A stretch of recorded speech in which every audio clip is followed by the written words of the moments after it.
je voudrais vous inviter à vous abonner à cette page et à recruter d'autres gens qui vont s'abonner. Pour quelle raison? Parce que c'est une chaîne qui est consacrée à la dézombification du peuple noir. Vous savez, en ma qualité de théologien, d'historien et d'expert en management public, je décide de mettre toute mon énergie et toute l'équipe qui travaille avec moi décide aussi de mettre toute son énergie à la dézombification du peuple noir. L'émission s'appelle Lumière sur le monde. Eh bien, cette lumière, ce n'est pas moi. Cette lumière, c'est le travail que nous faisons ensemble. Lorsque tout à coup, on réalise qu'on nous a roulé dans la farine, on réalise qu'on nous a trompés pendant, n'est-ce pas, des siècles, et que tout à coup, nous prenons conscience de nos ressources, nous prenons conscience de notre identité, et ayant pris conscience de tout cela, nous prenons la décision de partager ce que nous sommes, ce que nous comprenons avec les autres. Donc, nous avons besoin d'avoir une masse critique d'hommes et de femmes noirs réveillés qui vont changer, n'est-ce pas, leur pays respectif pour la gloire de nos ancêtres. Nos ancêtres méritent cela. Ils se sont sacrifiés pour nous et c'est à nous aujourd'hui de prendre le relais. Comment on le fait? On le fait en se dézombifiant et en dézombifiant les autres. Je vous invite donc à liker ce qui se fait sur cette chaîne, à le sharer, à le partager avec les autres, à vous abonner et si vous l'avez fait déjà, à recruter d'autres qui vont s'abonner. On est ensemble, on garde le moral car tant que va le moral, tout va.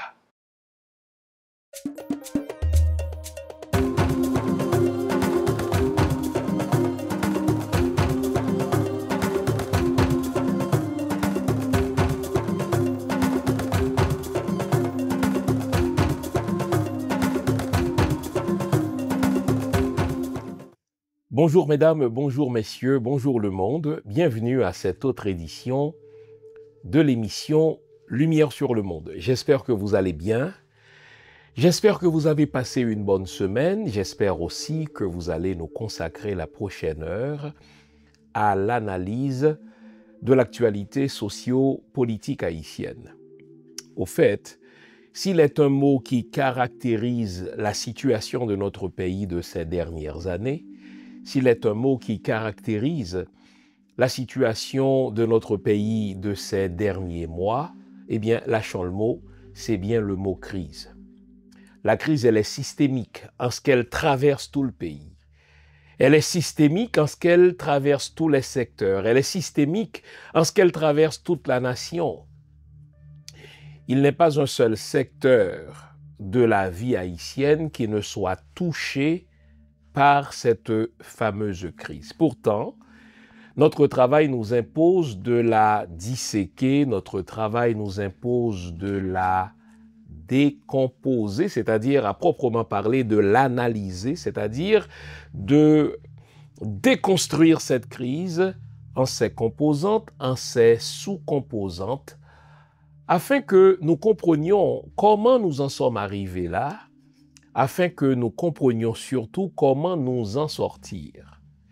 Car il est facile de pointer du doigt cette crise, de montrer les divers secteurs qui participent de cette crise, mais c'en est une autre de nous demander mais comment nous en sommes arrivés là et surtout comment nous en sortir. Eh bien, c'est le propos de l'émission d'aujourd'hui, c'est la mission que nous nous assignons à l'émission d'aujourd'hui. Nous allons, méthode oblige, commencer par décliner quelques-unes des facettes de cette crise systémique, au fait les facettes les plus criantes, les facettes les plus patentes, d'autres qui seront moins évidentes, qui seront peut-être plus latentes, mais derrière tout cela, vous allez voir, mon souci c'est d'arriver à toucher du doigt ce pourquoi nous en sommes arrivés là et surtout comment nous en sortir. Je vous veux éveillé, je vous veux attentif. Vous connaissez notre recette nationale, quand un Haïtien, quand un Noir tout court veut être attentif, quand il veut se concentrer sur quelque chose, eh bien, il n'est rien comme le bon café national que je vous invite à vous offrir à cette heure, à ce moment précis. Vous avez besoin de cette bonne tasse de thé, de cette bonne tasse de café, de cette bonne tasse de chocolat chaud, tandis que nous allons passer en revue les diverses facettes de cette crise. Au fait, ce ne sera pas, pour ainsi dire, une émission trop réjouissante. Il n'y a pas grand-chose de réjouissant dans la vie nationale haïtienne de ces dernières années, à proprement parler. Et pour vous le dire franchement, quand on pense à l'Haïti d'aujourd'hui, eh bien, cela nous brise le cœur. D'autant que quand on regarde les hommes qui sont en autorité, quand on regarde les hommes qui sont appelés à nous diriger, eh bien, ils n'ont aucun souci de nous sortir de la crise, peu en importe la facette. Au contraire, ils s'enlisent dans cette crise, ils se complaisent dans cette crise parce qu'ils s'enrichissent dans cette crise. Il ne faut pas croire que cette crise soit mauvaise pour tout le monde. Il y en a qui tirent avantage, il y en a qui tirent profit, il y en a qui s'enrichissent grâce à cette crise. Ils le font pour des desseins personnels, ils le font pour des motivations, ma foi, inavouables, parce que ces gens-là ne pensent pas à la nation, ils ne pensent pas à la collectivité. Ils pensent peut-être à leur clan, ils pensent peut-être à leur famille politique, leur famille d'affaires, mais il n'y a personne dans l'équipe qui nous dirige en ce moment, si tant est qu'on puisse parler de diriger, qui pense à la collectivité, qui pense à la nation. On y va au contraire selon la logique du sauve-qui-peut. On s'inscrit dans une logique de réussite personnelle. On veut éviter d'avoir personnellement faim pendant les prochaines années. On veut mettre sa famille biologique, sa famille nucléaire, ou de temps en temps sa grande famille politique. On veut mettre, n'est-ce pas, sa famille à l'abri, n'est-ce pas, des privations pendant les prochains mois, en sorte que les grandes missions de l'État, les grands devoirs de l'État, ce qu'on appelle les dimensions régaliennes de l'État, sont tout simplement foulées aux pieds. Ces missions-là sont mises de côté. Et pourtant, nous ne devons pas lancer la serviette, nous devons continuer à nous battre. Nous devons continuer, n'est-ce pas, à nous imposer le devoir de réfléchir sur les raisons profondes de cette crise systémique, question de nous en sortir et de reconstruire la nation sur une nouvelle base, de refonder la nation. Eh bien, tel est mon objectif ce matin. Je vous veux éveiller, comme je l'ai dit tout à l'heure. Offrez-vous cette tasse de thé, offrez-vous cette tasse de café, vous en aurez besoin. Donc, on s'arrête ici, le temps pour vous offrir le temps pour vous de vous offrir cette tasse de thé. Et après cette page publicitaire, je vous reviens comme convenu. C'est promis. À tout à l'heure, les amis. Bonjour tout le monde. Mon nom c'est Serginho André Alexis. Question moi gagnant, c'est qui plan à long terme que nous gagnons pour que ça n'en vive actuellement pour pas retourner. Parce que tu es attaché, tu es ma coûte, il y a un paquet de bonnes consacrées qu'on fait, mais sauf que ça n'en vive actuellement, il évolue en fonction de temps. Donc, quel plan à long terme nous gagnons pour ça? C'est très important. Question ou posée, je vais répondre rapidement. L'homme s'est inscrit dans cashmouvement.com. Non, conseil de rencontre, n'a pas le faire plus tard, n'a pas le faire par Zoom. Et pas tout le temps, n'a pas le dit, viens rencontrer nous dans telle salle. Tant pis, s'il vous plaît, nous avons un cellulaire inscrit. Ça entre dans la ligne droite, ça, monsieur Saoudien là, nous pas la souhait, alors nous finissons faire mouvement ça, puis nous pas joindre nous encore. Ennemi nous a suivi, qu'on a ici un très émotionnel. Nous souvent finissons première rencontre, qu'on s'en puis toute bagaille tomber. Nous sommes gens bagaille qui te relé, on souffre pour Haïti, rien pas fait.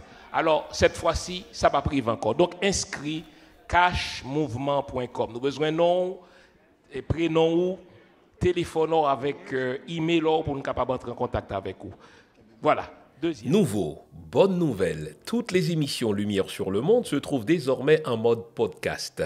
Cela veut dire que vous pouvez continuer à vaquer à vos occupations tandis que vous nous écoutez, où que vous soyez, dans votre voiture, à l'épicerie, au travail, en faisant vos courses ou à la maison. Toutes les émissions Lumière sur le monde en français et en créole sont en mode podcast.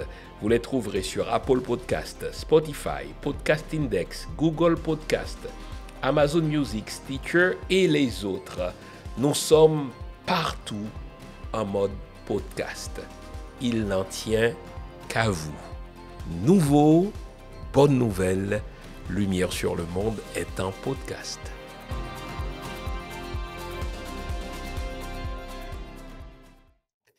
Civilité oblige, je tiens à vous remercier de votre patriotisme, vous féliciter de votre esprit patriotique, esprit que vous avez démontré une fois de plus dimanche dernier, lors de ce grand rassemblement que nous avons eu le 17 août dernier à Montréal. Vous vous êtes déplacés en grand nombre, si bien que nous étions confrontés à un beau problème, un gros mais beau problème, comme on dit en management. Vous étiez beaucoup plus nombreux que la salle ne pouvait vous recevoir. Nous vous remercions, vous qui avez fait le déplacement. Nous vous remercions aussi, vous qui nous avez suivis sur les médias sociaux. Et ne serait-ce qu'au niveau numérique, eh bien, l'événement de démarrage, l'événement de lancement de l'organisation de la diaspora a été un grand succès. Et depuis dimanche dernier, vous n'avez pas arrêté de continuer à manifester votre engagement. Vous nous l'avez manifesté notamment en vous inscrivant sur le site web cashmouvement.com. Cash, c'est pour Communauté d'action stratégique pour Haïti. Nous vous invitons, vous qui ne l'avez pas encore fait, à le faire. Prenez le temps de passer à travers le site. Le site, il est en amélioration constante. Il demeure en construction, comme disent les gens du métier. Mais il y a un onglet sous lequel vous pouvez vous inscrire en nous communiquant vos noms, prénoms, numéros de téléphone, email et surtout le champ dans lequel vous voulez vous engager pour Haïti, car le temps est venu pour la société civile haïtienne, le temps est venu pour la diaspora haïtienne de s'organiser vraiment, c'est-à-dire de faire en sorte qu'on parle, nous les Haïtiens du dehors, d'une seule et même voix. Et c'est l'objectif de Cash. Lorsque nous avons lancé l'idée d'une communauté d'action stratégique pour Haïti, la même semaine de l'assassinat du président Jovenel, eh bien, le but était clair. C'était d'avoir une plateforme sur laquelle les Haïtiens vont se regrouper, de lancer un mouvement citoyen. Le temps est venu maintenant. Nous avons une équipe qui s'agrandit, une équipe avec des compétences multiples, des compétences diverses. Et donc, c'est tout cela que nous avons lancé dimanche dernier lors de cette conférence sur la sécurité en Haïti. Je ne sais pas pour vous, c'était émouvant. Je parle d'un point de vue personnel, de vous voir arriver en si grand nombre. L'événement était prévu pour 16 heures, donc pour 4 heures de l'après-midi. Et dès 16 heures moins le quart, eh bien, l'équipe d'accueil est venue m'annoncer, nous étions, nous, les présentateurs, nous, les intervenants dans une loge. Eh bien, dès 16 heures moins le quart, on est venu nous annoncer que la salle était pleine. Et lorsqu'effectivement nous sommes descendus dans la salle, oh là là, nous avions ressenti une fierté d'être haïtiens et une fierté qui s'est intensifiée tandis que nous entonnions ensemble l'hymne national haïtien. Merci de vous être déplacés. Un autre moment de grande fierté, c'était de voir que toute cette soirée s'est déroulée par des compétences haïtiennes. L'équipe d'accueil, l'équipe de captation d'images, l'équipe de sécurité, la salle elle-même appartient à des intérêts haïtiens. Le temps pour moi de remercier le pasteur Emmanuel Dessalines de l'église Centre-Vie Transformée, de remercier son épouse, le pasteur Naomi Dessalines aussi. Je disais donc que toutes les compétences sont haïtiennes. C'était avec beaucoup d'émotion de voir ces spécialistes, ces vétérans des armées canadiennes et américaines.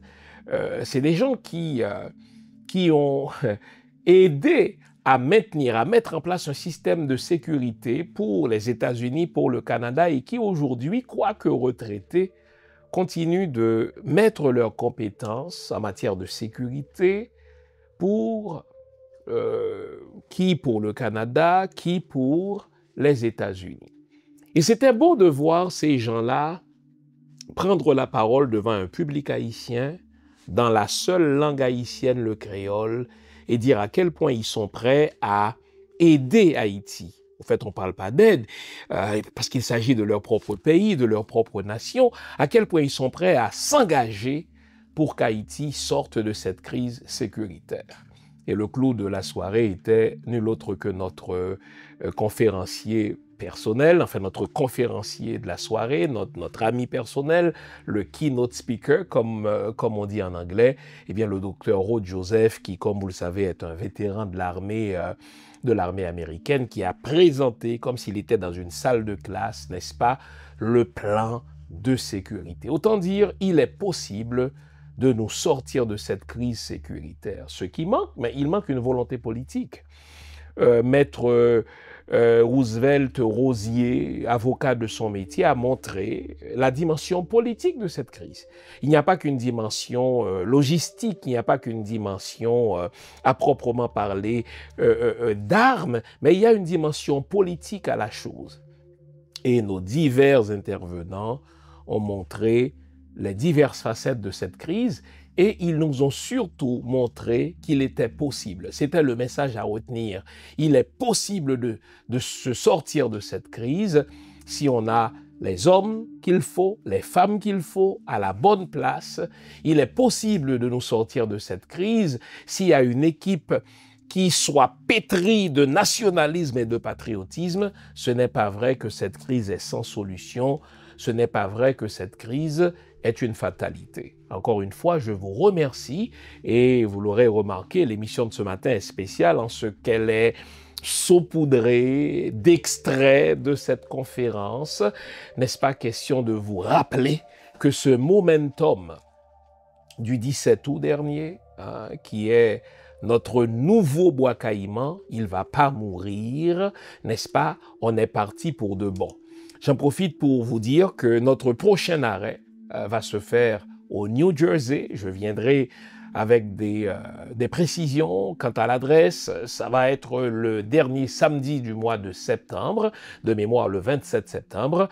Nous allons nous déplacer vers le New Jersey. Nous allons inviter le public, n'est-ce pas, haïtien qui vit dans l'État du New Jersey ou bien dans les États voisins comme New York, pour ne citer que celui-là, n'est-ce pas, de venir exprimer leur patriotisme lors de ce grand rassemblement qui aura lieu. Donc, à la fin septembre, au New Jersey, je vous viendrai dans les prochains jours avec les précisions. Donc, puisque le 17 août, nous avons lancé le cri de ralliement en vue de reconquérir, recouvrer notre destin, recouvrer notre pays, recouvrer notre héritage, eh bien, nous allons aujourd'hui vous parler de la crise, de cette crise qui dure déjà depuis plusieurs années, et crise dont on nous donne l'impression qu'on ne peut pas s'en sortir, ce que nous rejetons. Donc nous allons prendre le temps de l'analyser, cette crise, de la décliner sous ses diverses facettes, afin de voir enfin comment nous en sortir. Eh bien, vous serez surpris d'entendre que la crise, elle est fondamentalement une crise d'hommes. Avant qu'elle ne soit une crise de sécurité, avant qu'elle ne soit une crise politique, avant qu'elle ne soit une crise de leadership, avant qu'elle ne soit une crise de moralité publique, avant qu'elle ne soit une crise organisationnelle, une crise constitutionnelle, une crise nationale, la crise, elle est une crise d'hommes. Si vous voulez vous en convaincre, regardez le profil des hommes et de la femme qui siège au Conseil présidentiel de transition. Ce sont tous et toutes d'éminentes personnalités. Vous avez un sénateur, vous avez même 2 sénateurs de la République, en les personnes de Louis Gérald Gilles, qui est médecin, en la personne de Edgar, n'est-ce pas, qui, lui, Edgar, fut président du Sénat. Donc, vous avez, si vous cherchiez des personnalités éminentes, vous avez la recette parfaite. Je vous ai dit que vous avez d'anciens sénateurs, l'un d'entre eux était même président du Sénat, donc potentiellement président de l'Assemblée nationale. Vous avez un ancien gouverneur de la banque, n'est-ce pas? Donc, si vous cherchiez quelqu'un qui maîtrise les chiffres et qui comprend, n'est-ce pas, les arcanes de l'économie, mais vous avez en la personne de Fritz Alphonse Jean la personne idéale. Vous aviez quelqu'un qui arrive avec un bagage d'expérience en sa qualité de ministre. C'est le cas de Leslie Voltaire. Leslie Voltaire est un ancien ministre sous les gouvernements de Jean-Bertrand Aristide et de René Préval. En plus d'avoir été ministre, il était conseiller à la fois du président Jean-Bertrand Aristide et du président René Préval. Et comme si cela en soi ne suffisait pas, c'est un architecte qui a roulé sa bosse non seulement aux États-Unis, mais au Chili, au Mexique, etc. Si vous cherchiez quelqu'un qui est garant de moralité publique, mais au sein du CPT, vous avez un pasteur. Et si vous vouliez avoir des garanties légales, vous aviez un ancien juge. De mémoire, il me semble que j'ai cité à peu près tous les attributs. Et si vous cherchiez quelqu'un qui s'y connaît en affaires, eh bien vous avez un entrepreneur, un homme d'affaires qui, comme par hasard, est aujourd'hui le coordonnateur du CPT. Donc, si on analysait les CV, si on cherchait des éminentes personnalités, si on cherchait des gens intelligents, si on cherchait des gens formés, le CPT aurait été la formule parfaite, la formule idéale. Le CPT aurait été la recette magique. Nous y retrouvons des sénateurs, donc des hommes politiques, des économistes, d'anciens ministres, médecins, un ancien juge, un pasteur, donc un ancien entrepreneur encore. Nous avions tout au sein du CPT. Pourtant, le CPT se comporte précisément comme la plupart des politiciens haïtiens, et je vais peser mes mots. Le CPT est une organisation de malfaiteurs. Ils sont en train de piller la nation. Ils sont en train de placer, les membres du CPT sont en train de placer leurs petits amis dans les représentations diplomatiques, comme cela s'est toujours fait au cours de ces dernières années. Le CPT est en train de détourner des fonds publics, et on l'a vu dernièrement. Tenez, si vous cherchez un sociologue, nous en avons un à la personne de Smith-Augustin. Donc, peu importe ce que vous recherchiez en matière de compétences, eh bien, nous retrouvons cela dans le CPT. Et pourtant, le CPT échoue autant qu'un Ariel. Le CPT échoue autant que Michel Martelly. Le CPT échoue autant qu'un Jovenel Moïse. En sorte que la première facette de cette crise, ayons le courage de le reconnaître, c'est que nous avons une crise d'hommes. Et cela finit par m'enlever beaucoup d'espoir en la capacité de l'homme, je dis bien la capacité de l'homme haïtien à se sortir de cette crise. Et écoutez bien ce que je suis en train de te dire. Parce que l'homme haïtien, précisément parce que il comprend mal ce pourquoi on parvient au pouvoir. Pour lui, quand on parvient au pouvoir, eh bien, c'est pour profiter des avantages du pouvoir. C'est ce que fait le CPT. Ils se donnent toutes sortes de frais, des frais pour leur sécurité personnelle, des frais, vous allez en rire, mais c'est écrit dans leur accord, c'est écrit dans leur budget, des frais pour remplir leur frigidaire personnel, aux dépens d'un peuple qui meurt de faim. La crise est aussi une crise alimentaire. Ils se permettent, n'est-ce pas, de profiter de tous les avantages du pouvoir, passeport diplomatique pour eux et pour leurs proches.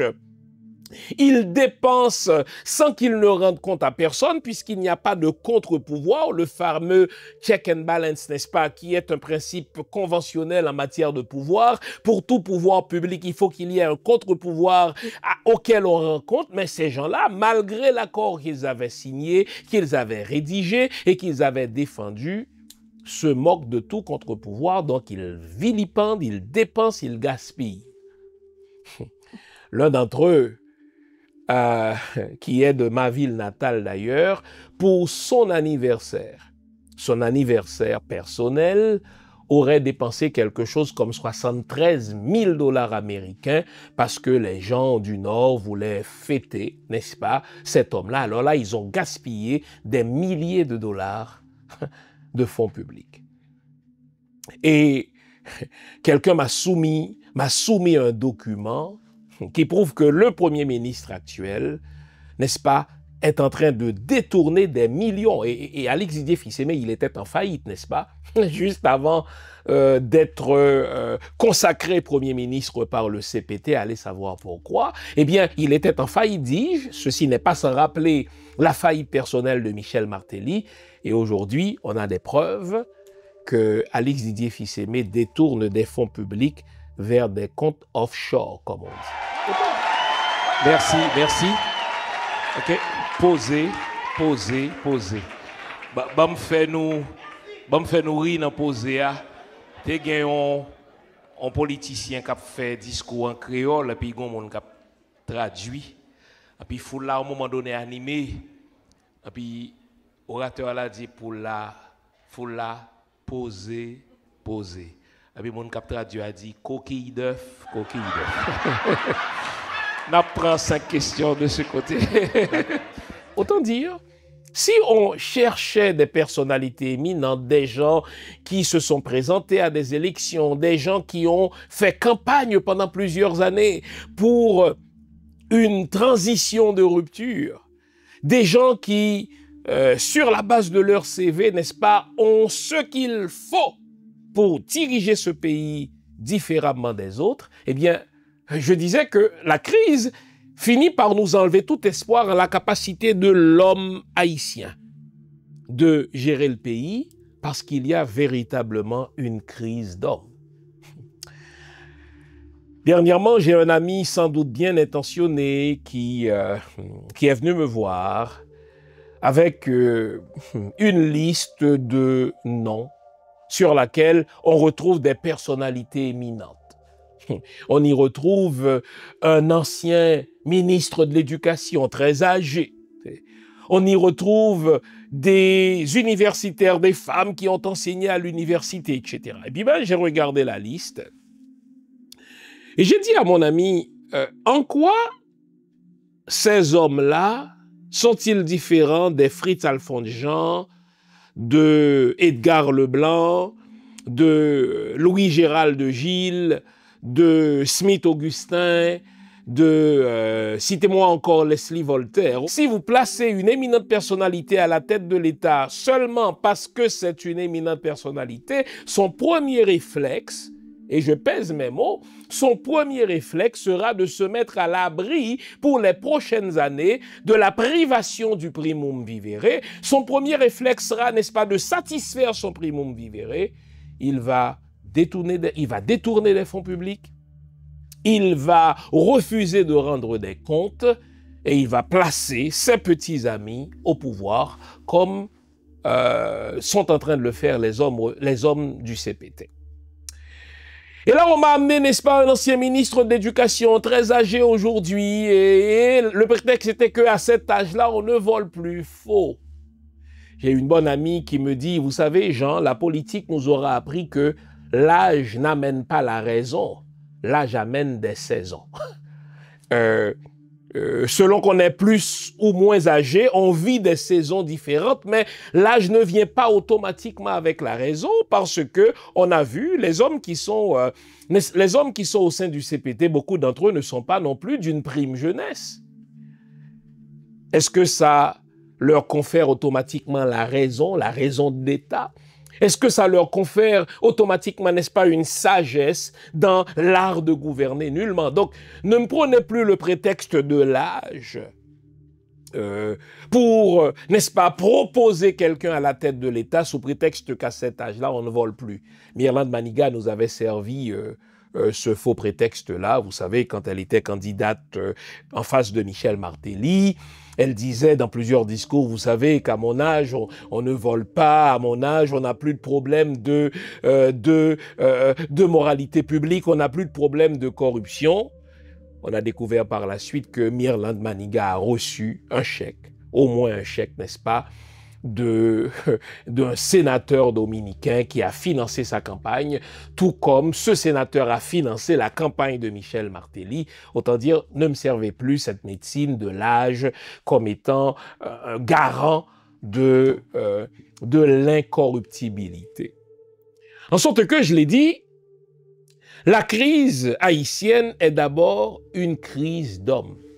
C'est une crise d'hommes, hein, comme l'autre, n'est-ce pas, Diogène, hein, nous l'avons appris dans nos premiers cours de philosophie. Diogène qui allumait une lampe en plein midi, tandis que le soleil brillait de tous ses feux, le soleil était à son zénith, le soleil était à son paroxysme, lui-même allumait une lampe, n'est-ce pas, cherchant un homme. Je pense qu'aujourd'hui, nous en sommes là, nous les Haïtiens, nous qui avons encore, n'est-ce pas, cette tristesse dans le ventre. Quand on voit comment notre pays est en train de péricliter, eh bien, nous devons avoir le mal courage de reconnaître que la crise haïtienne, elle est d'abord une crise d'hommes. Une crise d'hommes.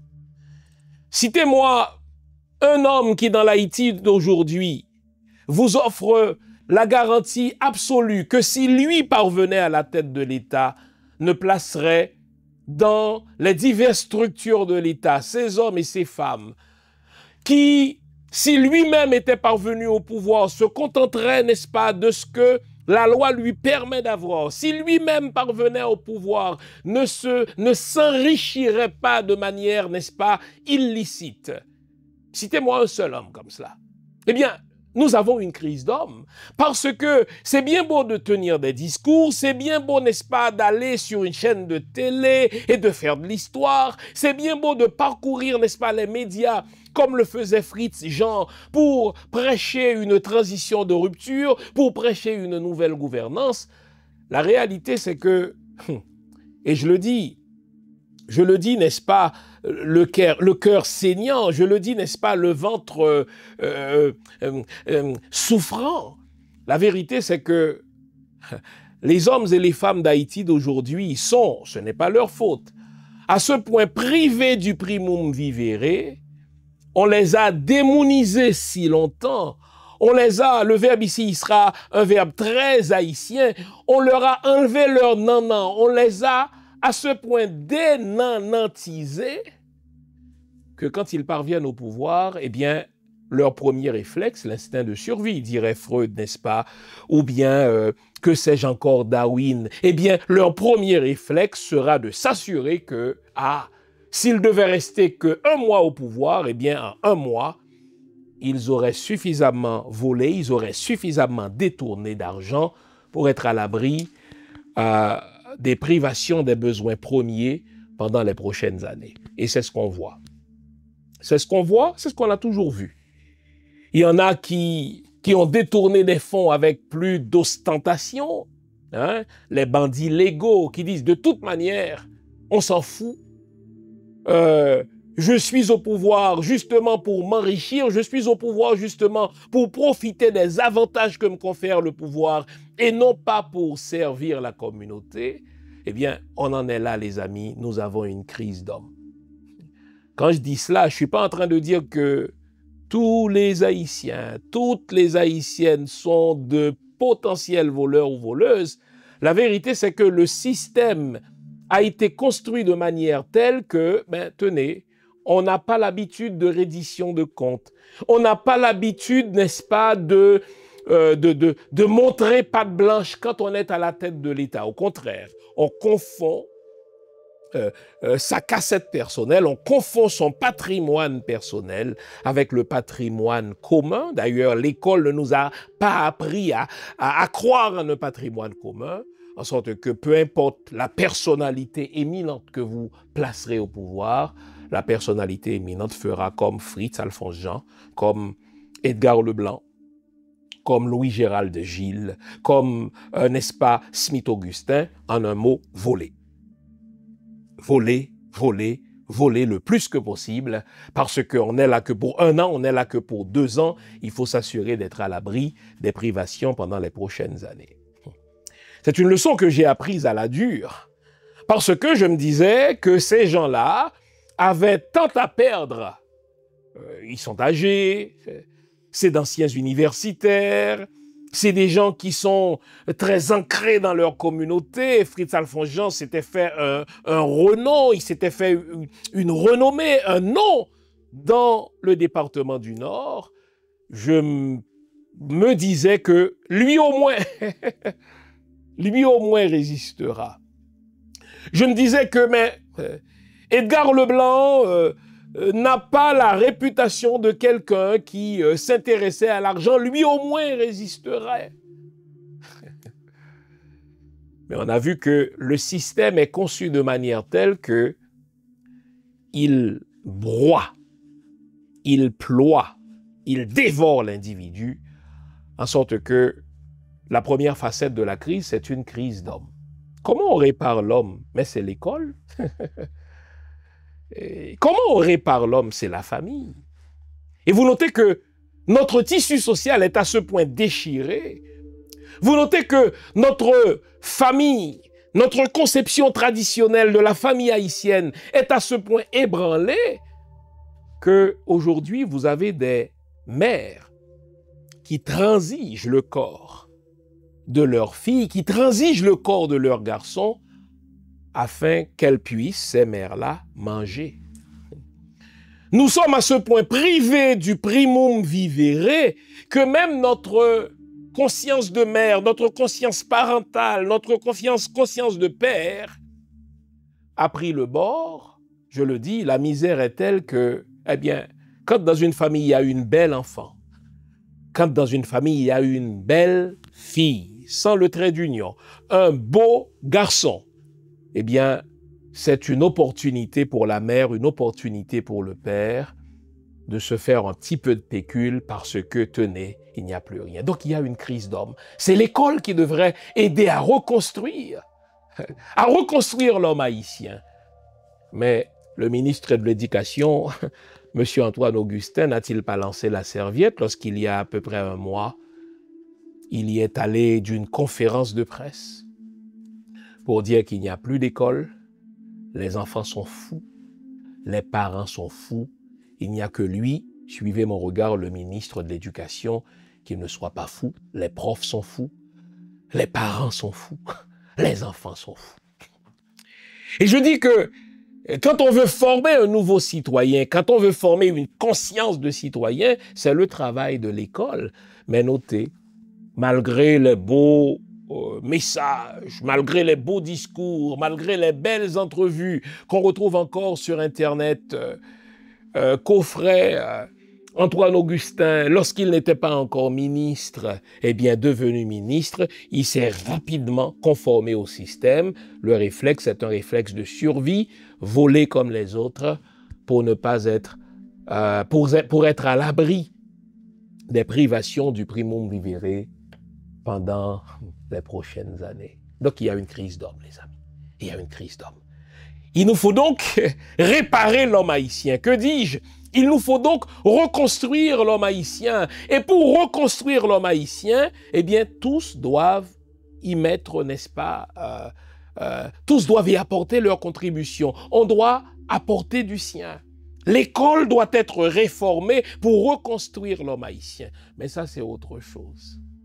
La famille doit être reconstruite pour reformer l'homme haïtien. Les médias, c'est-à-dire tous ceux qui ont une influence, tous ceux qui ont un pouvoir de convocation, tous ceux qui sont écoutés dans ce pays devraient, n'est-ce pas, mettre à contribution leur moralité pour reconstruire cet homme haïtien.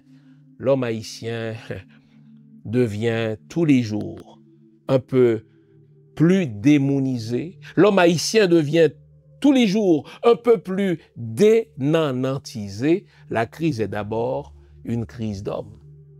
Et on ne pourra pas changer le système si on ne change pas l'homme, puisque ce sont les hommes qui font le système.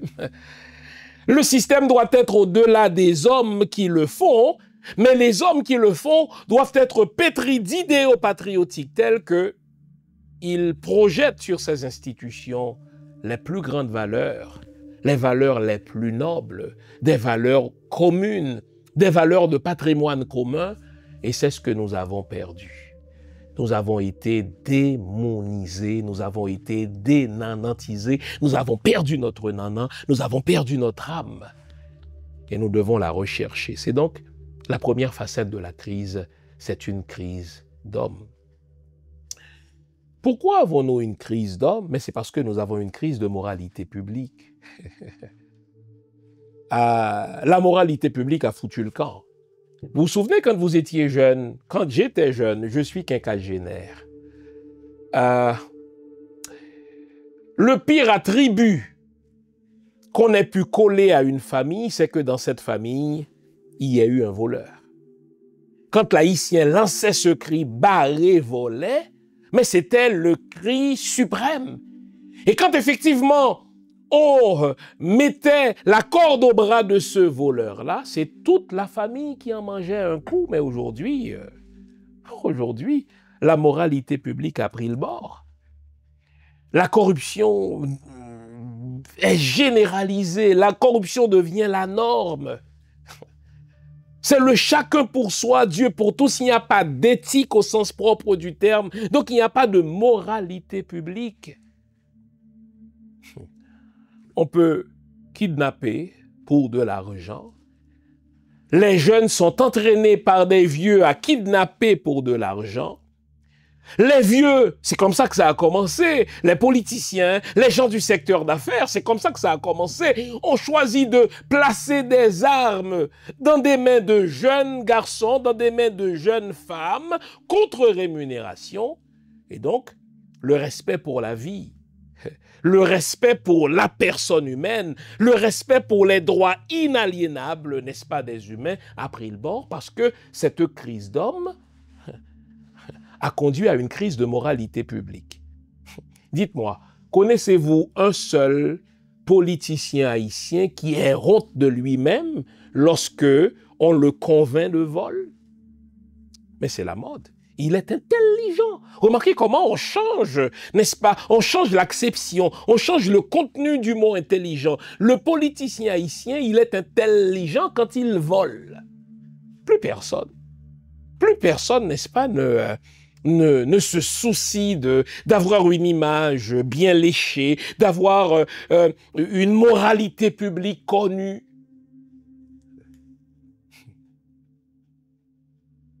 Ça a toujours été le cas, vous me direz avec raison.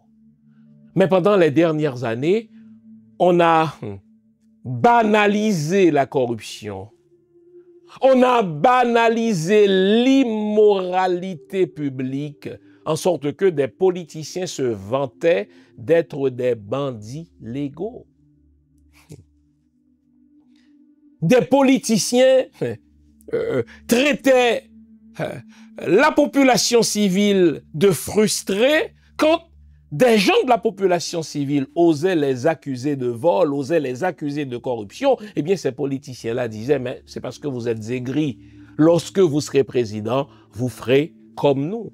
Et de fait, tous ceux qui étaient dans l'opposition sous le régime PHTK et qui criaient, n'est-ce pas, à l'injustice, qui criaient à la corruption quand on était exposé au détournement de fonds, n'est-ce pas, Petro-Caribé, eh bien, ces mêmes gens aujourd'hui. Fritz Alphonse Jean était dans l'opposition dénonçant la dilapidation des fonds publics Petro-Caribé. Aujourd'hui, il y met les deux mains. Antoine Augustin était dans l'opposition, réclamant une transition de rupture, réclamant que le ministre d'Éducation d'alors fasse rapport du Fonds national pour l'éducation. Le $50 qu'on prélève sur tous nos transferts vers Haïti. Il aura bientôt 2 ans à la tête du ministère de l'Éducation. A-t-il jamais rendu rapport? Jamais. Il s'en fout. Crise de moralité publique. Personne ne se préoccupe du bon. Personne ne se préoccupe du bien. Personne ne se préoccupe du juste. Hein? Qu'est-ce qui est juste? Qu'est-ce qui est bon? Qu'est-ce qui est bien? Mais c'est la crise de moralité publique. Puisque nous avons une crise d'hommes, la crise d'hommes, n'est-ce pas, se manifeste dans une crise de moralité publique, eh bien, il en résulte une crise de leadership. Je le disais quand je parlais de la crise d'hommes. Amenez-moi une liste d'éminentes personnalités, je vais vous répondre en une phrase. Qu'est-ce qui me donne la garantie que ces éminentes personnalités-ci ne réagiront pas comme ces éminentes personnalités-là? Vous me parlez de diplôme, eh bien, les gens du CPT en sont bardés. Vous me parlez de compétences, les gens du CPT en ont. Vous me parlez d'expérience à la tête de l'État, mais quand on a été gouverneur d'une banque centrale, on a de l'expérience. Quand on a été 2 fois ministre, on a de l'expérience. Quand on a été, n'est-ce pas, président du Sénat, on a de l'expérience. Alors, il y a donc une crise de leadership. J'aime à le rappeler en tant qu'historien. Quand une collectivité passe par une crise, souvent on se tourne vers une personnalité qui va parler au nom de la majorité, qui va parler au nom de la masse.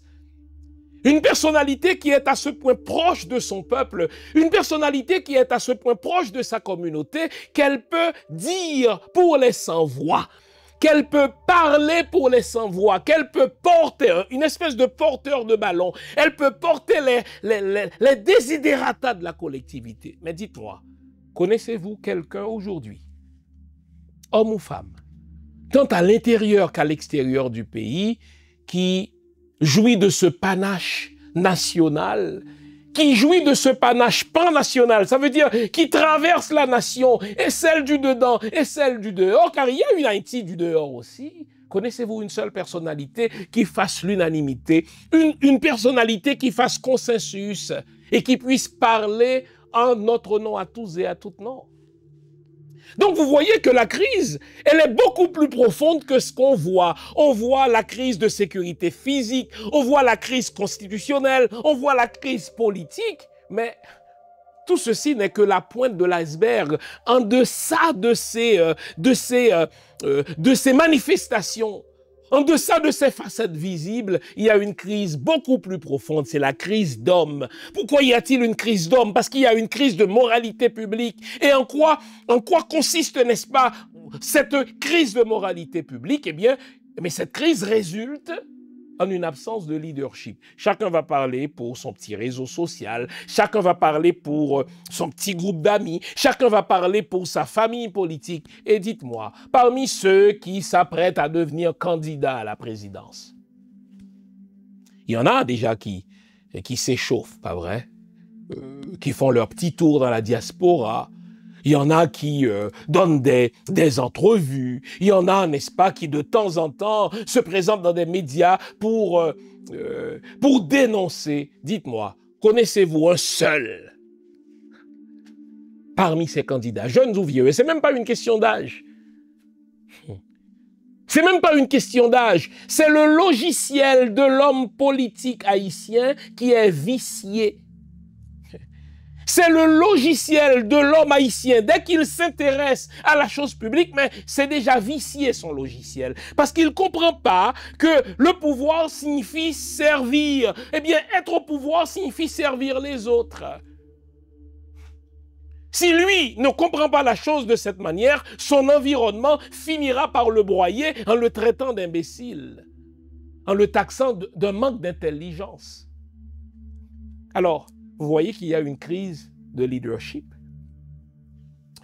J'aime à rappeler dans l'histoire que pendant la Seconde Guerre mondiale, quand la France était à genoux, c'est seulement en quelques semaines que les nazis en sont venus à bout de la résistance française. Tandis que l'État français lui-même a été asservi par les nazis volontairement dans le cas du gouvernement Pétain, comme on l'appelle. Les Français avaient une voix. Ils s'intonisaient tous les après-midi ou en début de soirée la BBC pour écouter une voix. Une voix pas toujours sûre d'elle-même, une voix qui se cherchait dans un premier temps, la voix de Charles de Gaulle. Et c'est cet homme qui, au gré de ses discours, a fini par parler au nom des résistants français. C'est cet homme qui, après la Seconde Guerre mondiale, va s'imposer comme personnalité qui jouissait d'une légitimité certaine, puisqu'il parlait, lui, au nom des Français. Et c'est finalement lui, le créateur de la Ve République. Mais si je vous pose la question, en ce temps de crise d'hommes, en ce temps de crise de moralité publique, en ce temps de leadership, est-ce qu'il y a quelqu'un qui peut parler pour nous? Si quelqu'un prétend le faire, suivez bien ses motivations et vous verrez que, lui aussi veut sa part du gâteau. C'est ce qui arrive aujourd'hui. La personne se dit, mais si un tel a pu s'offrir une si grande part du gâteau pendant si peu de temps, eh bien, moi aussi, je peux avoir ma part. La personne n'a aucune solution à la crise d'aujourd'hui. La personne ne comprend même pas ce à quoi nous sommes confrontés, mais elle veut sa part du gâteau parce qu'un tel, une telle a sa part du gâteau. Crise d'hommes, crise de moralité publique, crise de leadership. Nous cherchons un homme. Nous cherchons un homme qui dispose d'un tel panache, qui dispose d'une influence si consensuelle qu'il peut imposer une certaine direction à la nation. Arrêtons-nous ici, après cette trilogie. Crise d'homme, crise de moralité publique, crise de leadership. C'est pas fini. La crise va continuer à se décliner en d'autres facettes. À tout à l'heure, les amis. D'accord. Non, moi, c'est David Edouard, sorti de Toronto. Et que, question, m'a bien juste, c'est M. Rosier. Alors, Haïti signe un paquet de traités, et soit qui datent de 200 ans et même plus. Par exemple, si on prend le fameux traité de Concordat de Damiens, qui plongeait l'éducation noire dans une situation critique. Je dis là, nous avons besoin pour nous remettre en question le traité de Concordat de Damiens. Qui ça ou capable de faire pour nous? Et bien d'autres traités encore. Ça fait me parler comme ça parce que moi, je évolue en éducation, d'accord? Merci beaucoup. Mabdi Gary Edouard, merci pour la question que David Edouard, merci pour la question qu'elle posait sur la question de Concordat de Damiens. Je pense que vous soulevez une problématique qui est fondamentale. Et ça fait partie même de nous sommes capables de dire disposition qui doit prendre pour construction Haïti plus bon que nous sommes capables de arriver. Parce que c'est question d'éducation. Parce que son héros historique, même considéré que le TI. Mais en matière juridique, il y a un genre qu'on traite. Parce qu'il y a un traité, ou soit il y a une convention, il y a différentes phases qu'on entame avant que le rentre en application. Il y a une négociation, il y a une signature, il y a une ratification. Mais il y a une grande technique que nous sommes capables de faire pour nous révoquer ça, c'est à travers la Constitution, si que nous avons une nouvelle Constitution. Parce que suivant le principe hiérarchisation des normes, la Constitution est toujours en lait.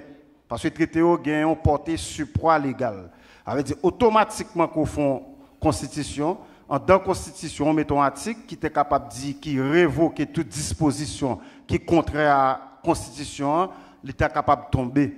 Parce que le traité, on va parler de l'IA, c'est le traité ça qui baille l'Église catholique, toute éducation au pays, baille tes pays, tout bagage. Ça veut dire que nous sommes capables de voir qui modèle, Je ne vais pas le mettre en question, même si on produit de l'école de l'Église catholique, je ne vais pas le mettre en question instruction. Je suis capable de mettre en question qui valeur éducative l'école qu'on organise en Haïti, c'est qu'on a une société ça. Parce que je ne peux pas peur dire 3 cas n'est qu'à voler dans l'État, qui passe écraser l'État là, ni femme, c'est Kaïmé qui paye au te sorti. Et pas parce que 3 cas. Et je parle de l'autre bagaille. Moi, j'ai une vérité, pas une vérité historique qui cache chaque génération ça. Il faut fixer responsabilité. Oui, me dit que le régime PHTK a gagné une responsabilité dans ce qui passé là. Et je suis clair sur ça. Et je ne pas dire pour qui. Je ne pas dire que l'insécurité a commencé avec PHTK. OK? Et que PHTK a appliqué une stratégie politique pour le pouvoir déraper dans le mail. Ça que je voulais content. Pas content. Et je ne parle pas de bagaille. Je ne parle pas de schéma de Nilaval, là, c'est PHTK. Il y a un groupe d'hommes politiques, un groupe de femmes politiques qui mettent le pays là pour derrière l'argent, vendre drogue, tuer les gens, tout bagaille ça aujourd'hui, à un moment arrivé pour attaquer juridiquement, militairement, tout ça. Vous nous l'avez demandé, nous avons le plaisir de vous apprendre que désormais, nos émissions, toutes nos émissions, sont disponibles avec des sous-titrages en 3 langues. En français, en anglais et en créole. Nous sommes conscients que l'émission Lumière sur le monde est devenue une véritable plateforme familiale autour de laquelle des parents et des enfants se réunissent pour s'informer de ce qui se fait en Haïti, en Afrique ou ailleurs dans le monde. Pour vous faciliter la vie, nos émissions sont désormais disponibles avec des sous-titrages en 3 langues, français, créole et anglais. Nous progressons avec vous, nous marchons avec vous, de manière à relever nos communautés et nos peuples. Nouveau, toutes nos émissions sont disponibles avec des sous-titrages en français, en anglais et en créole. Eh bien, nous y sommes allés d'une triade, d'une trilogie dans la première partie de l'émission, crise d'hommes, crise de moralité publique, crise de leadership. Mais quand vous avez une crise de leadership, mais elle va résulter en une crise politique. C'est ce à quoi nous assistons. La politique est entendue ici au sens de l'organisation de la chose publique, l'organisation de la chose commune, hein, la res publica, hein, comme disaient les Romains. Eh bien, la crise de leadership se résulte en une crise politique. Puisque personne n'arrive à se distinguer, puisque aucun parti politique n'arrive à se démarquer, puisqu'aucun leader ne bénéficie ni ne jouit d'un panache pan-national, mais nous avons là une crise politique. Et le blanc malveillant qui comprend cela dit, écoutez, puisqu'il n'y a pas de leader, puisqu'il n'y a personne qui jouit d'une réputation consensuelle, d'une réputation pan-nationale, eh bien, on va leur faire une petite composition à la négraille. Eh bien, vous avez un Moïse Jean-Charles qui prétend être populaire, ben on va lui dire, Moïse, envoie-nous ton président. Il nous envoie son Vertilaire. Emmanuel Vertilaire, qui est un voleur comme les autres et qui vole pour Moïse Jean-Charles. C'est pour ça que Moïse Jean-Charles a perdu toute crédibilité dans le Nord. À chaque fois qu'il tente de faire une récupération, ben, on le menace de le lyncher. Ce n'est pas que je me réjouisse de la chose, mais bon, hein, à un moment donné, il ne faut pas prendre les enfants du bon Dieu pour des canards sauvages. Et puisque Claude Joseph de Hédé prétend avoir une partie de la jeunesse, on lui dit, écoutez, malgré le fait que tu es épinglé par un jugement du juge d'instruction t'impliquant dans le complot ayant conduit à l'assassinat du président Jovenel, eh bien, envoie-nous aussi ton représentant. Et puisque ce qui ressemble s'assemble, Claude Joseph a détourné des fonds publics quand il était Premier ministre et ministre des Affaires étrangères. Il a détourné des fonds des missions diplomatiques afin de remplir sa caisse personnelle et la caisse de son parti aidé. Eh bien, qu'est-ce que vous notez? Claude nous a envoyé Smith-Augustin, qui se ressemble, s'assemble. Que fait Smith-Augustin? Vous l'avez dit, il vole. Bah, j'aime mon petit jeune homme sans honte comme ça. Au fait, ils sont tous sans honte. Grand-mère d'Arilil, ils ont zo bouquet-chin. Lui, s'il était un os, le chien se fatiguerait à force de tenter de l'écraser. Imagine, le gars, il est président, un 9e de président, mais il détient quand même les prérogatives présidentielles. Il entre illégalement en République voisine au point qu'il a été arrêté. Vous entendez cela? Un président qui se fait arrêter et il n'a pas honte. Il ne se suicide pas. Ah, parce qu'il a voulu aller se marier là-bas. Non content d'avoir détourné des fonds publics. Dernièrement, lors d'un voyage officiel qu'il a amené avec une équipe pléthorique en terre étrangère, eh bien, il aurait dépensé quelque chose comme 100 000 $ américains. Putain de merde. Alors, hein, qui se ressemble s'assemble, hein? Crise politique. Lavalas nous a proposé son Leslie Voltaire. Jusque-là, on le voyait bon enfant, Leslie Voltaire. On l'appelait affectueusement Tichine. Mais putain, il ne fait pas différemment des autres. Il est en train de placer ses petits amis, avec ou sans compétences, dans toutes les structures de l'État, en particulier dans les missions diplomatiques. Leslie qui criait à haut sur le baudet lorsque Ariel plaçait ses amis dans les missions diplomatiques. Mais écoutez, aujourd'hui, mais il fait pire que Ariel. Nos représentations diplomatiques n'ont pas assez de place pour accueillir les diplomates, les consuls, au fait des petits voleurs que Leslie Voltaire et les autres placent. Donc il y a une crise politique. Puisque chacun veut avoir sa part de gâteau, ben on vous donne à chacun une part du gâteau. Et bien, mais ça fait quoi? Des gens qui ont le ventre gros, vous voyez, maintenant le ventre de Leslie, au fond, ils ont tous le gros ventre parce qu'ils volent. Telle structure devait avoir son représentant, et bien alors là, on nous donne Edgar Leblanc, on nous donne, n'est-ce pas, Louis-Gérald Gilles. Les églises nous ont donné un pasteur qui était censé faire la différence, qui était censé être la conscience morale de cette organisation de malfaiteurs. Crise politique. Et si vous voulez avoir une anticipation de ce qui s'en vient, posez-vous la question, qu'est-ce qui va se passer au 7 février? Puisque l'accord qu'ils ont signé, ce pourquoi la CARICOM et les États-Unis les ont placés là, c'était pour préparer des élections, lancer des grands chantiers et faire en sorte qu'un président élu soit installé le 7 février 2026. Nous sommes déjà au mois d'août. Il n'y a pas le début de commencement d'élections qui se pointe à l'horizon. Donc il n'y aura pas d'élection.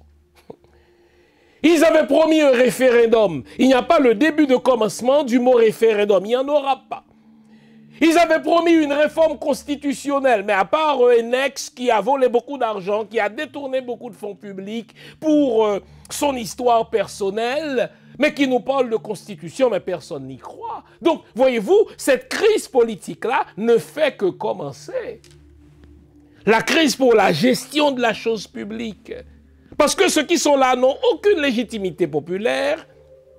Ils n'ont pas de légitimité constitutionnelle, on va en parler, légitimité légale. Et en plus, ils n'ont aucune morale publique.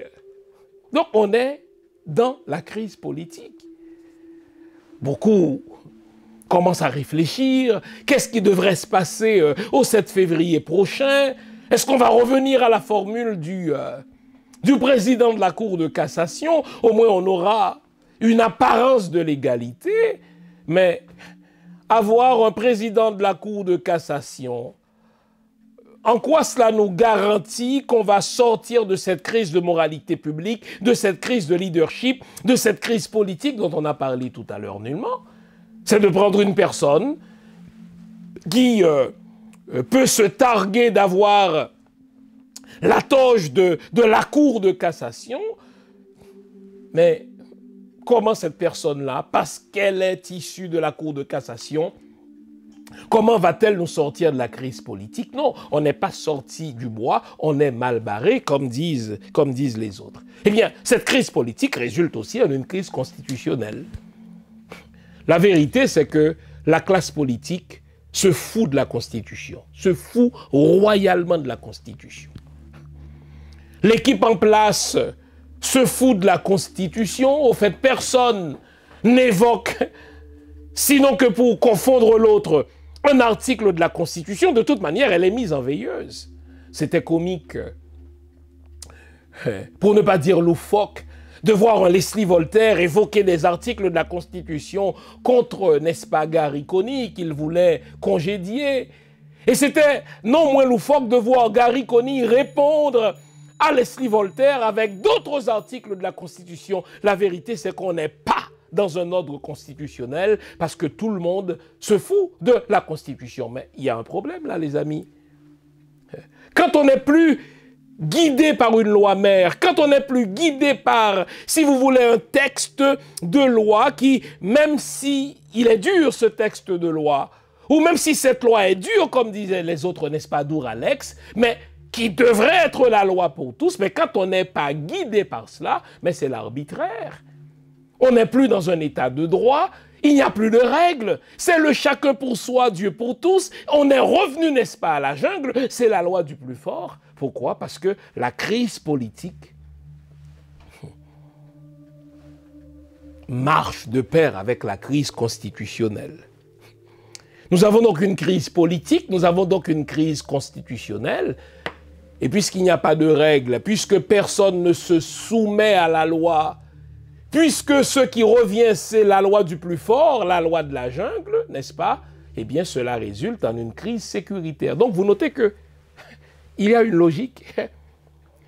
Personne ne peut imposer son autorité, en sorte qu'on partage le gâteau en plusieurs voleurs qui ne font que voler.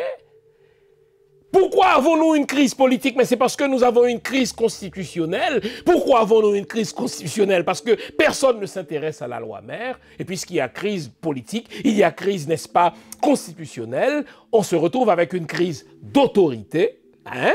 Et la crise d'autorité résulte en une crise de sécurité. Pourquoi Barbecue aurait eu peur de paraison?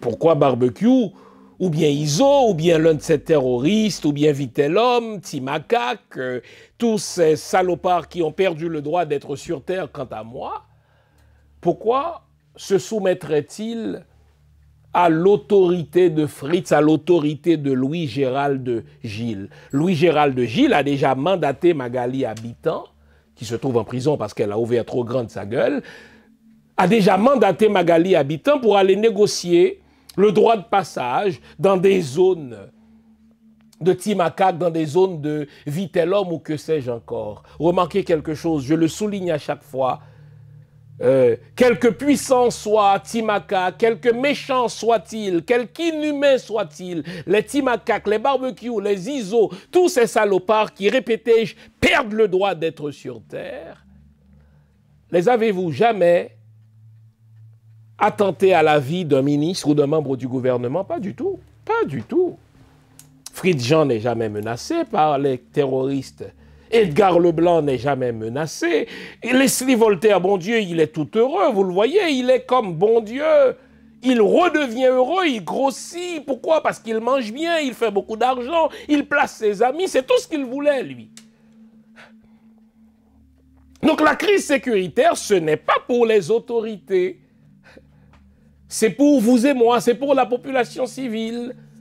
On n'a pas chassé, n'est-ce pas, Leslie Voltaire de sa maison. On n'a pas chassé Fritz Jean de sa maison. On ne chasse pas Edgar Leblanc de sa maison. Donc, voyez-vous, la crise sécuritaire, c'est pour la population civile qui est chassée de sa maison. Et cette crise sécuritaire va résulter en une autre crise qui est la crise alimentaire. On ne peut pas écouler sa marchandise à travers tout le pays car il faut payer une pizza, il faut payer une rançon, Il y a des postes de péage qui sont établis non pas par les autorités étatiques, mais par les seigneurs de guerre. Et la police s'accommode de la chose. Donc nous avons une crise politique. Il n'y a aucun politicien, aucun dirigeant qui s'impose, donc on partage le gâteau. Pourquoi y a-t-il crise politique? Mais c'est parce qu'on ne se soucie pas de la loi mère, on ne vit pas sous la férule d'une loi qui soit la même pour tous, donc on est dans l'arbitraire, on n'est pas dans un état de droit. Et donc, puisqu'il y a crise politique, crise constitutionnelle, cela résulte en une crise d'autorité, alors chacun va faire valoir ses muscles. Nous avons donc les terroristes qui imposent leurs lois et qui font attention pour ne pas toucher aux politiciens parce que, ils font le même travail. Donc vous voyez qu'il y a une logique. C'est pour cela qu'on va parler d'une crise systémique. La crise traverse tout le système. Puisqu'on vient de faire une autre grappe de 3 crises, 3 à 4, je ne sais plus, arrêtons-nous ici avant de voir d'autres facettes de cette crise. C'est exactement pour Wood, parce que Wood, plusieurs fois, il parlait avec des autorités en Haïti. Et m'a demandé, est-ce que par exemple, par occasion, est-ce que vous avez une chance de parler avec le ministre intérieur, là, ministre de Défense ou bien général Lamea? Parce que le problème en Haïti, il n'est pas appartient à la police, il appartient à la militaire, parce qu'il y a des affaires, là, c'est des choses qui ne sont pas appartient à la police. Le combat, si la police fait intervention non en place, les militaires devraient garder la place. Est-ce qu'on a une chance de parler avec Youn, soit général là, ou bien ministre intérieur, ou bien ministre de Défense, si toutefois, il y a une signification place occupée? Merci. Tout traité malachon qui signé, tout a révoqué. De 1915, arrivé 2025, Haïti signe 187 accords traités, j'en relais là. M'gé copie tout. Tout a vote annulé. Là nous prenons tête pays nous parce que tout est mal initié. Yo tout parce que là où deux pays a signé un contrat, yon pays yon proposé, yon rectifié et puis yon joué un point commun. Malena archive États-Unis, tout contrat signé avec Haïti, gagne une seule copie. Copie que Haïti signe. Ça veut dire yon n'a pas respecté normes internationales, tout a annulé.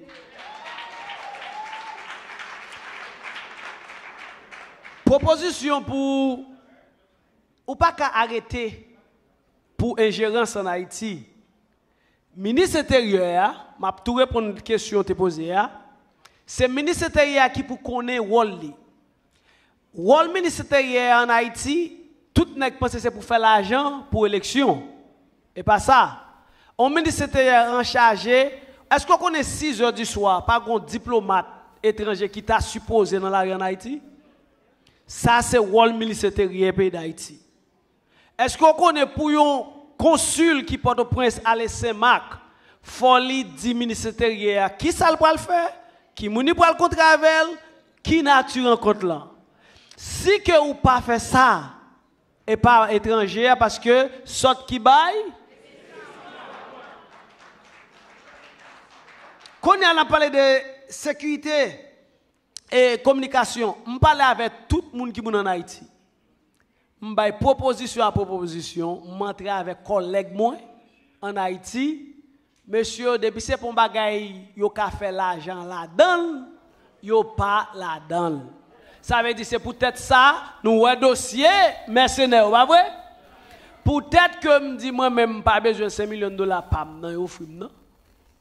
Yo plutôt bail, yo retire là-dedans et puis yo remettre taxe pays avec un groupe mercenaire. Au contraire, ça veut dire pour vous qui pas comprendre, petit tout fait tout esclavage là, administrativement. Ça veut dire là, bataille sacrale n'a fait là qu'on y a là, on monde qui pas prêt pour bataille, pas commencer bataille. Parce que bataille ça fait commencer. On pourrait continuer à décliner la crise en diverses facettes. On y passerait la matinée, peut-être même la journée, y aller ad infinitum, comme on dit. Mais il y a une facette de la crise qui m'interpelle particulièrement. C'est la facette organisationnelle. Vous savez pourquoi la crise a tant duré? Vous savez pourquoi la crise est systémique? C'est parce que nous avons une crise organisationnelle. Nous n'avons pas d'organisation pan-nationale. Et ce problème-là ne concerne pas seulement les Haïtiens du dedans. Ce problème-là est particulièrement criant dans la diaspora. Il n'y a pas une organisation qui représente valablement la diaspora et qui détient la légitimité des Haïtiens du dehors. Et c'est l'objectif que se donne CASH. CASH, c'est pour communauté. CASH se veut un mouvement citoyen, communauté d'action. CASH ne veut pas seulement parler, CASH veut poser des actions dans des secteurs stratégiques, dans des secteurs vitaux de la nation haïtienne, car on veut qu'Haïti soit au cœur de ce mouvement citoyen. Pour y arriver, il faut que chaque ville, chaque partie, chaque secteur de la communauté haïtienne de la diaspora soit impliqué. Et nous, de l'équipe de CASH, nous nous proposons de parcourir les grandes villes de la diaspora pour montrer aux Haïtiens du dedans que les problèmes d'Haïti sont d'abord des problèmes d'hommes et que si on réformait l'homme haïtien, on va reprendre notre pays, on va reconquérir notre destin, reconquérir notre dignité, reconquérir notre souveraineté et changer notre pays pour de vrai. CASH, a priori, n'est pas un mouvement politique, c'est un mouvement citoyen. C'est vous et moi qui prenons conscience de notre désorganisation, qui prenons conscience de notre inorganisation et qui décidons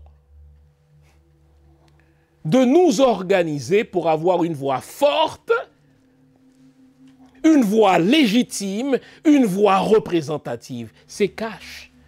C'est un mouvement. Ce n'est pas un parti politique, c'est un mouvement, ce n'est pas un truc d'intello, c'est un truc qui se veut un mouvement citoyen, un rassemblement citoyen. Nous voulons reprendre notre destin en main. Nous voulons recouvrer la souveraineté nationale. Nous voulons recouvrer, n'est-ce pas, notre dignité. Nous voulons reprendre en main notre nation pour la construire pour nous tous. Nous ne pouvons pas faire confiance aux partis politiques. Nous ne pouvons pas faire confiance aux personnalités éminentes. Le système finit toujours par les broyer. Nous devons nous organiser. On posait la question à Mao. Vous savez, Mao, quand il lançait la révolution chinoise, on lui posait la question, mais quels sont les besoins fondamentaux de la Chine? Il répétait organisation, organisation, organisation.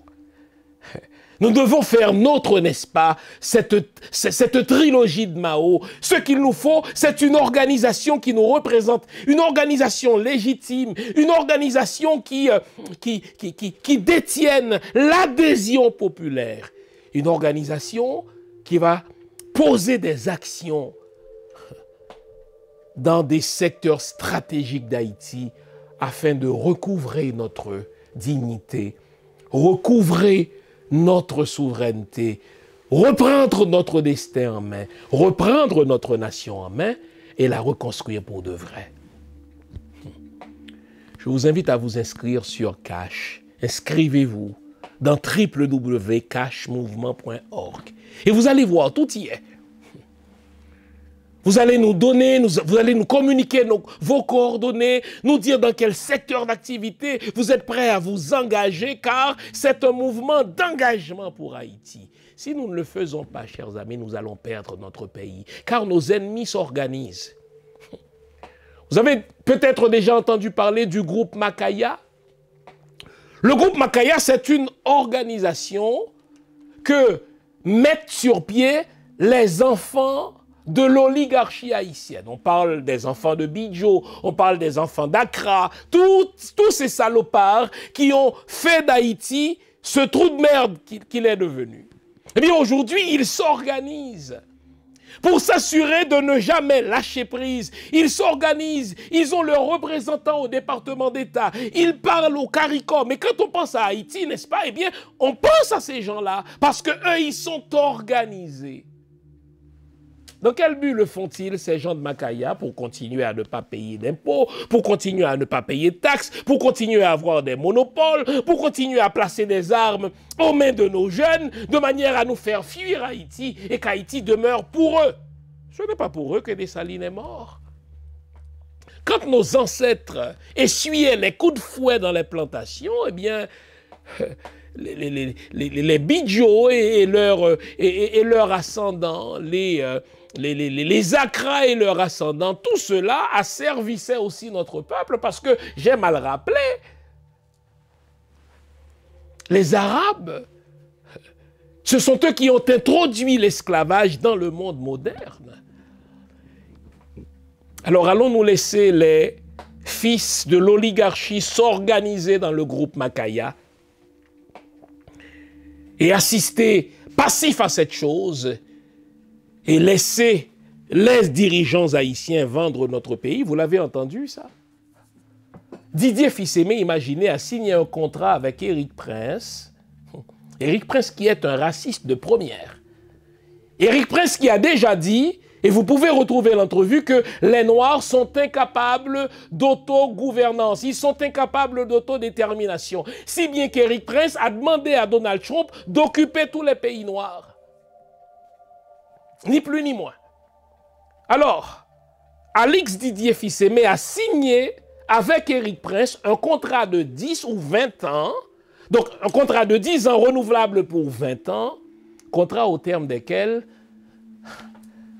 Alix Fils-Aimé abdique toutes les missions régaliennes de l'État. Désormais, c'est Éric Prince qui va prélever des taxes et les impôts. C'est Éric Prince qui va contrôler nos douanes, qui va contrôler nos frontières, qui va contrôler nos aéroports. Donc là, ce sont des missions régaliennes de l'État. Et Alix Fils-Aimé, qui n'est pas un élu, Alix Fils-Aimé, qui n'a pas été avalisé par un parlement, se permet, en tant que mulâtre, en tant que membre de l'oligarchie haïtienne, se permet en catimini de signer un contrat avec Éric Prince et qui confie nos douanes, qui confie, n'est-ce pas, nos taxes, qui confie nos impôts, qui confie nos frontières, nos aéroports à Éric Prince, un étranger. Donc, Didier Fils-Aimé a tout simplement consacré la réoccupation d'Haïti.